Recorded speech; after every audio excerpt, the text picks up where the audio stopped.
¿Cómo están ustedes? Saludarles.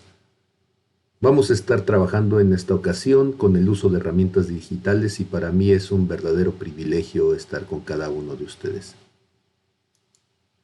Mi nombre es Pablo Eduardo Cancino Marentes.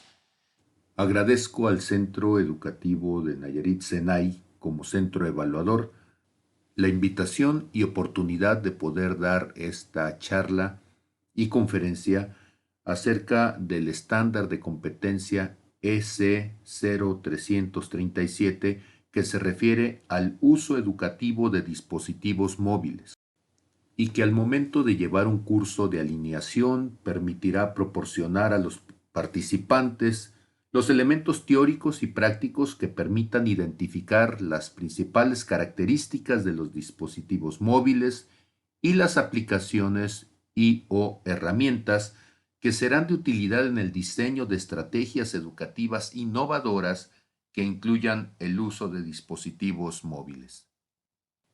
A continuación anexo los datos del centro de evaluación, SENAI, por si alguno de los que visualizan este video tiene el interés de ponerse en contacto con este centro.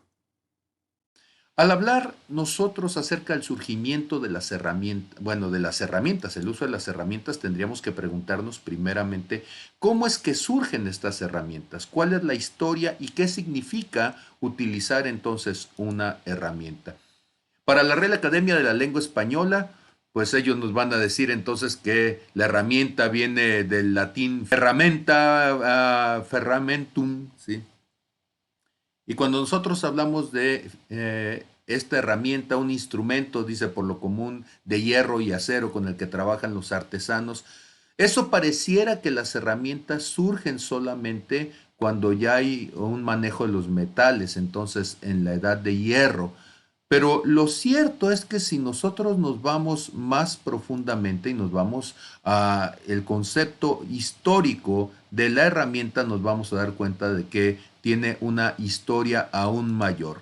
Vamos entonces a considerar lo siguiente. Cuando hablamos del origen de las herramientas, hay que remontarnos entonces a los orígenes del ser humano, porque tal como lo estoy diciendo, a lo largo de su desarrollo como especie, lo están acompañando en su proceso evolutivo. Por eso cuando hablamos de evolución humana, la evolución humana también es una evolución instrumental. ¿Saben ustedes que cuando yo era pequeño estuve en el grupo Scout y si ustedes han visto a este muchachito Russell de la película de Up de Walt Disney, pues lo más parecido a él, pues podría ser yo. Bueno, aquí no me parezco tanto. Ahora sí, ya me parezco. Y entonces, cuando nosotros empezamos a hablar de herramientas, ¿cuál es la forma o cuál es el concepto que ustedes tienen de herramientas? En mi caso, el concepto de herramienta que yo tengo es algo parecido a esto. Porque cuando yo estaba en los Scouts, entendí que una navaja podía servir como una tercera mano, así le decía yo. Y la navaja entonces como tercera mano tenía instrumentos para cortar, tenía unas pinzas, ¿sí? Tenía un serrucho, tenía desarmadores, tenía también una lupa, esta tiene en lo particular una pequeña brújula, una regla, tiene tantas y tantas cosas. Alguien dirá, bueno, este es un sacacorcho. Bueno, si tienes una botella para sacar el corcho, pero con esto puedes desamarrar cuerdas anudadas, puedes hacer perforaciones y por supuesto tienes un silbato para poder llamar a Jack si es que se hunde el Titanic. Entonces, cuando nosotros estamos hablando de una herramienta, de lo que estamos hablando es de cómo se va construyendo nuestro concepto de uso de lo que está a nuestro alrededor.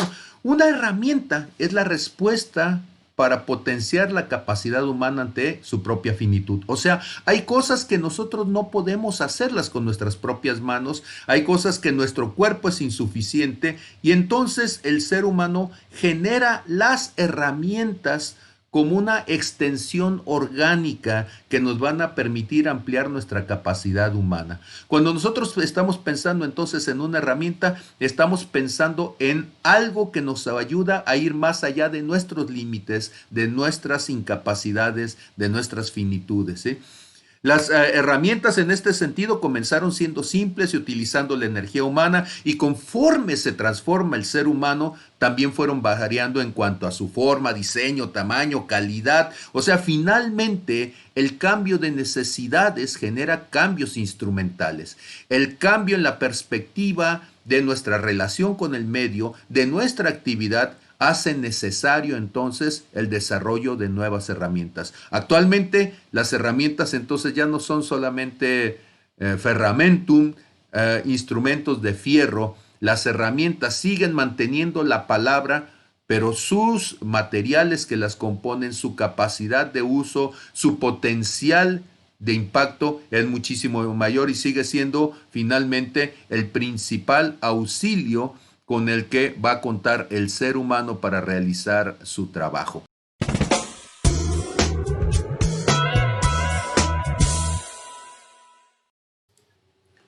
La tecnología tiene un impacto importante en el desarrollo de las herramientas.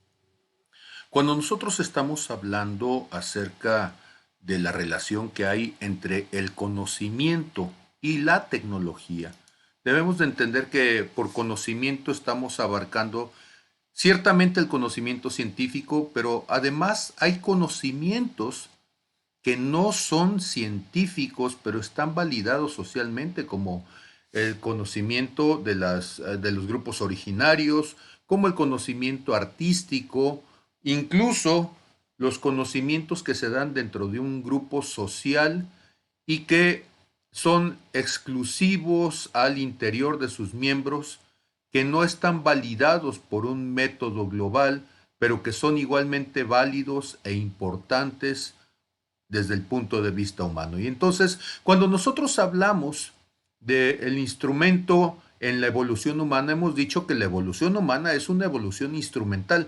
Entonces, todo lo que sucede desde el punto de vista del desarrollo humano también tiene que ver con el punto de vista del desarrollo del instrumento.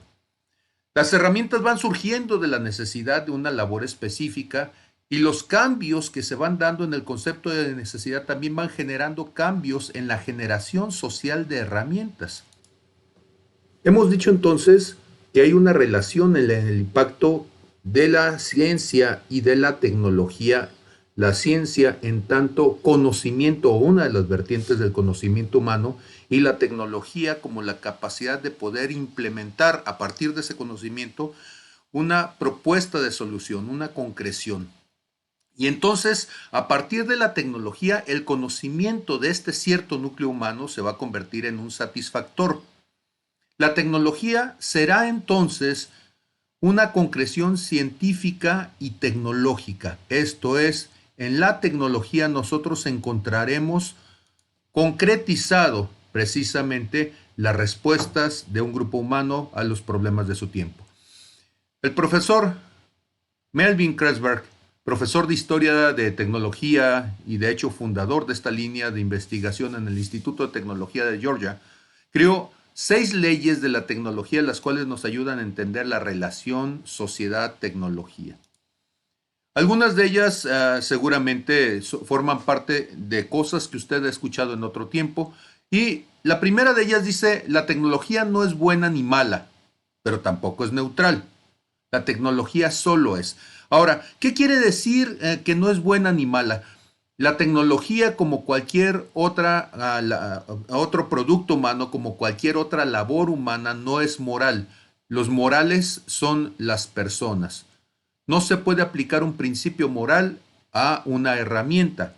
La herramienta no es buena ni mala, podrá ser útil, podrá ser práctica, podrá ser efectiva, pero no es moral. Y entonces necesitamos evaluar en cada momento quién la está usando, o sea, el sujeto que la utiliza, y necesitamos entender y evaluar cómo es que se está usando esa tecnología. Decimos que no es neutral porque tiene una intención, ¿sí? Pero esa intencionalidad tiene que ver entonces con la necesidad del cierto grupo humano que la aplica y que la lleva a cabo. La segunda es que la necesidad es la madre de la creatividad. Eso lo ha escuchado usted seguramente de muchas formas y yo agrego, y es la abuela de la herramienta, porque precisamente la necesidad es de donde surge la posibilidad de comenzar a crear. La creatividad viene a resolver una necesidad específica y esa necesidad específica se concreta en la elaboración de una herramienta. Número 3, la tecnología viene en paquetes grandes y pequeños. O sea, no es un asunto de tamaño, sino de efectividad. Por ejemplo, el broche de ropa aparentemente es una cuestión insignificante. Sin embargo, vino a resolver asuntos fundamentales en la cuestión de unir dos telas para resolver una situación. ¿Y cuántos de nosotros no hemos salido de un problema en medio de una situación a partir de un broche de seguridad? Número 4, a pesar de que la tecnología puede ser un elemento primordial en muchos temas de interés público, los factores no técnicos tienen prioridad en las decisiones de política tecnológica. Y cuando hablamos de factores no técnicos, estamos hablando de intereses personales, de intereses de grupos pequeños que pesan más que el interés colectivo. Y entonces, por ejemplo, la tecnología necesaria para que hubiera vehículos eléctricos durante mucho tiempo estuvo detenida y los principales opositores, curiosamente, pues eran quienes proveían los servicios a partir de recursos fósiles como gasolina y petróleo. Bueno, ese es un tema más amplio. Número 5, la tecnología es relevante, pero la historia de la tecnología es más relevante. Esto es, la tecnología como solución particular es muy importante en un cierto momento, pero desde el punto de vista de la historia del ser humano se convierte en fundamental entender de dónde surge y lo que va a propiciar a partir de ella. Quizá el aspecto de mayor relevancia es el impacto que tiene la tecnología en la transformación de la condición humana. Y número 6, la tecnología es una actividad humana.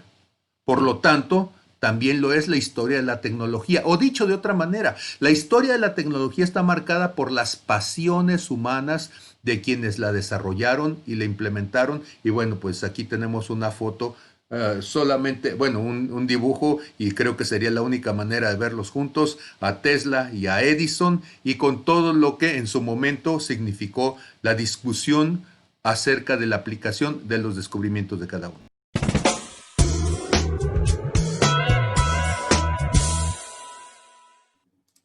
Estaremos hablando acerca de los criterios de elección de herramientas digitales. Y es importante decirlo de esta manera, necesitamos elegir aquello que realmente facilite el aprendizaje.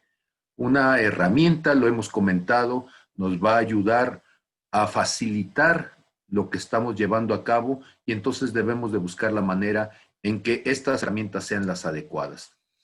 ¿Cuáles son los elementos generales? Me voy a permitir mover un poquitito este hombre de por aquí. ¿Cuáles son los elementos generales que vamos a tomar para llevar a cabo esto? Cuando ustedes tomen una decisión, tómenla en función de algunos de estos elementos. ¿Cuál es la cruda necesidad? Los objetivos de aprendizaje, las características de mi entorno, la madurez y entendimiento del grupo, el tamaño de tu población, el ambiente físico, la temporalidad que tienes disponible, la capacitación del docente, etcétera.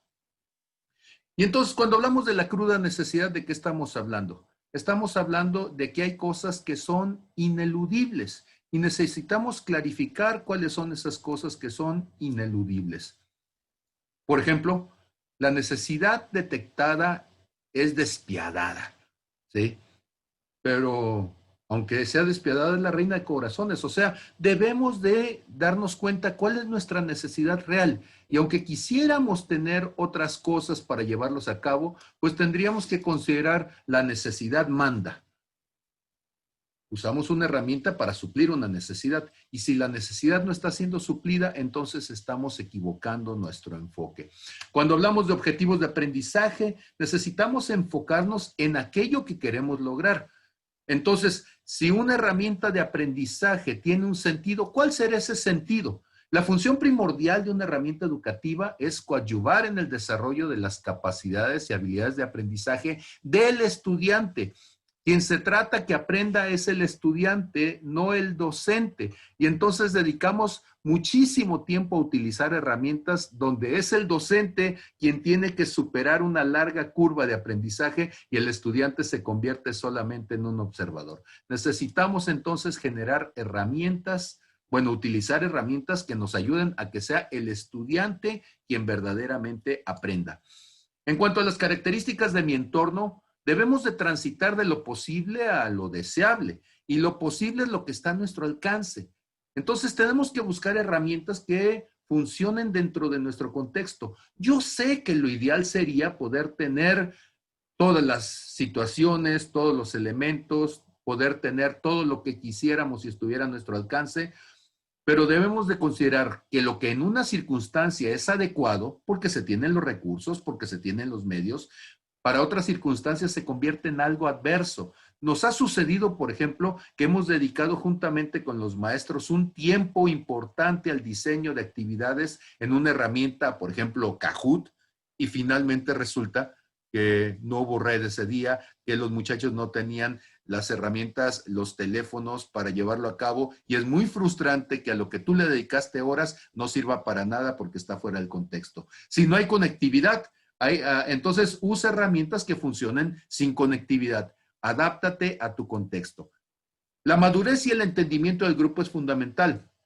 ¿Por qué? Porque el que con lobos anda, a aullar se enseña. Y entonces la mejor herramienta no solamente se ajusta a las condiciones del problema, sino también a las condiciones del usuario. Tenemos que buscar herramientas al nivel de aquellos que las van a utilizar. Hay herramientas buenísimas, pero que exigen una curva de aprendizaje muy laboriosa y entonces se nos van los objetivos del curso buscando que la gente aprenda a usar la herramienta, pero no desarrolló los contenidos teóricos que estábamos buscando desarrollar. Cuando nosotros estamos hablando de adaptabilidad, debemos darnos cuenta que la brecha digital también se convierte en una brecha social. Entonces, si es posible, prefiere el software, prefiere las aplicaciones que sean de libre acceso para que las personas que tienen menores recursos económicos puedan tener acceso a ellas independientemente de su capacidad cognitiva. Hay gente muy inteligente con limitaciones económicas muy importantes y entonces los dejamos fuera del desarrollo de una actividad porque ellos no traen el recurso de la última tecnología con el que puede correr la actividad. Hay que adaptarnos entonces, prefiera diseñar actividades que no agoten el saldo y los datos de los estudiantes menos favorecidos económicamente. Poner videos, pues sí, es muy atractivo, pero un video requiere mucho más costo en datos, mucho más conectividad, mucho más inversión que algo que tenga que ver con texto. Si no hay las condiciones en la institución donde la vamos a llevar a cabo, entonces debemos de ser sabios y buscar aquellas que se ajusten a las condiciones en donde nosotros estamos.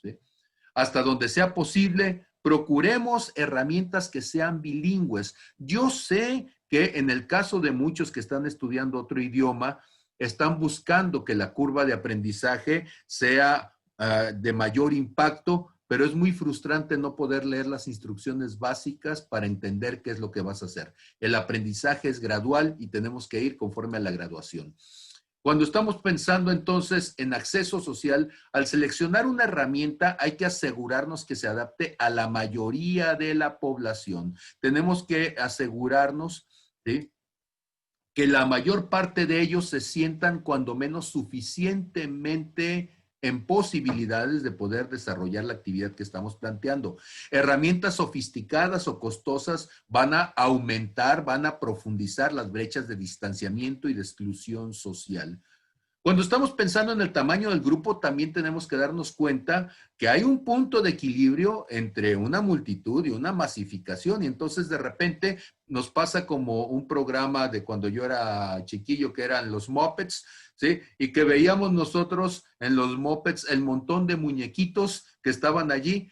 Me ha tocado estar en cursos últimamente que son cursos para 500 personas, cursos para 1000 personas. Y claro que tú no puedes poner una pantalla así porque no ves a nadie, ¿sí? Y entonces te pasas viendo el curso un muñequito pequeñito de 2 milímetros de altura y no entendemos qué es. Entonces tenemos que aumentar la pantalla para ver el docente, aunque no se vea el resto del grupo, y buscar espacios o estrategias de interacción.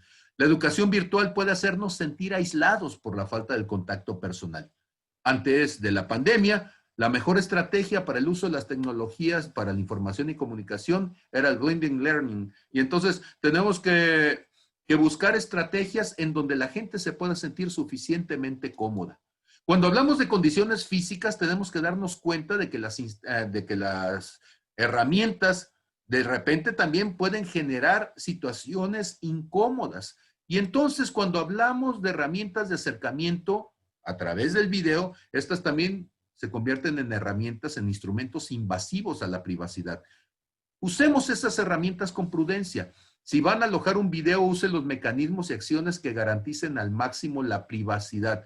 ¿Sí? Porque después el asunto no es si es cómico, el asunto es que después se viraliza en las redes sociales y termina siendo motivo de burla durante muchísimo tiempo, porque el problema es que cuando el video sale a la luz, entonces ya no tenemos posibilidades de detenerlo con facilidad. Cuando hablamos de la temporalidad, debemos de tener cuidado porque nuestros tiempos en la red deben de ser limitados. ¿Limitados a qué?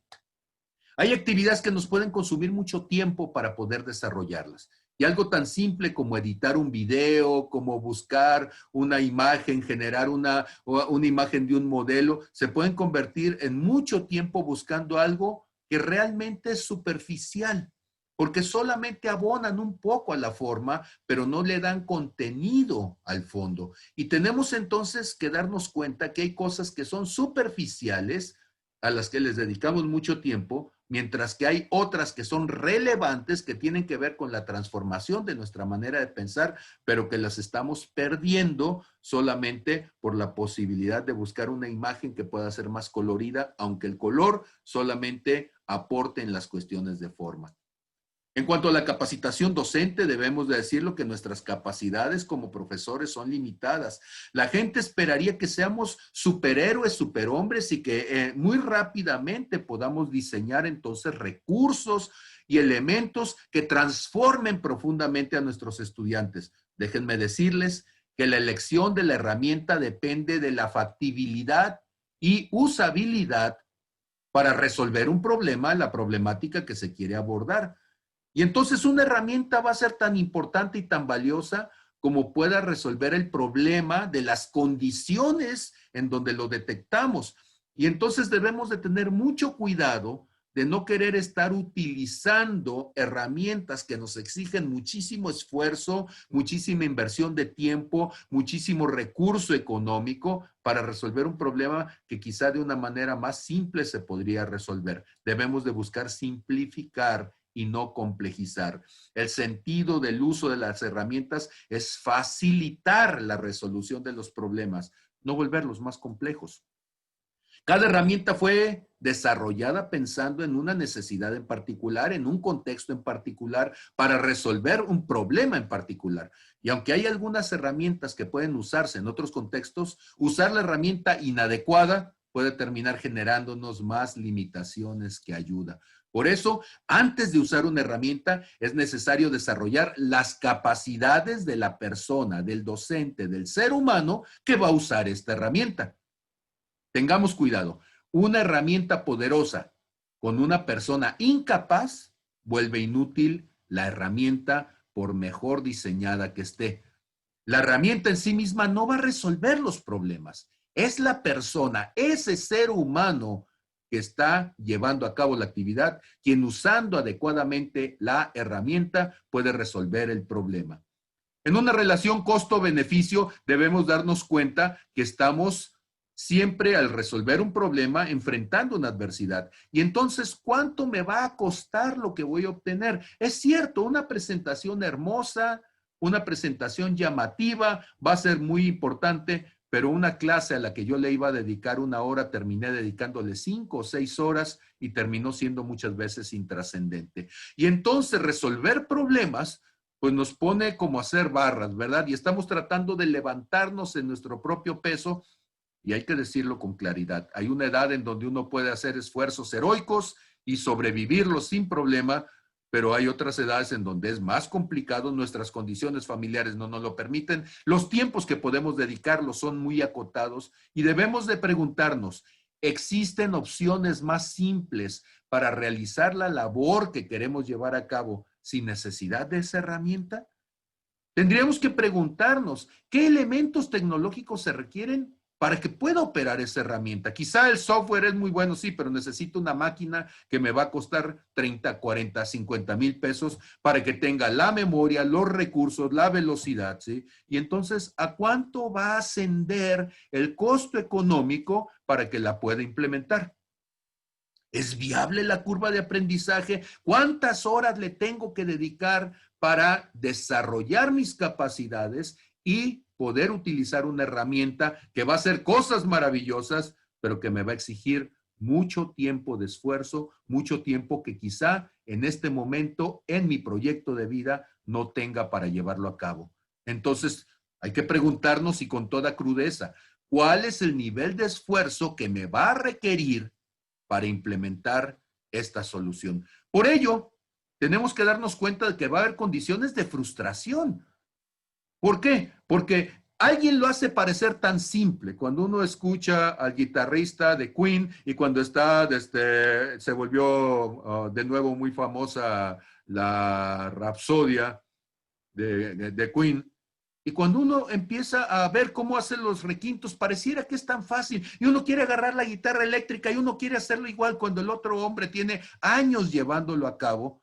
Y entonces yo tengo que preguntarme, ¿es viable en la proyección de mi futuro? ¿Qué va a suceder si tomo una herramienta para aprender en ella, un lenguaje para aprender en ello que está cayendo en desuso? ¿En qué forma significativa el uso o la ausencia del uso va a afectar el trabajo realizado? ¿Se va a volver algo inútil dentro de algunos meses o pocos años?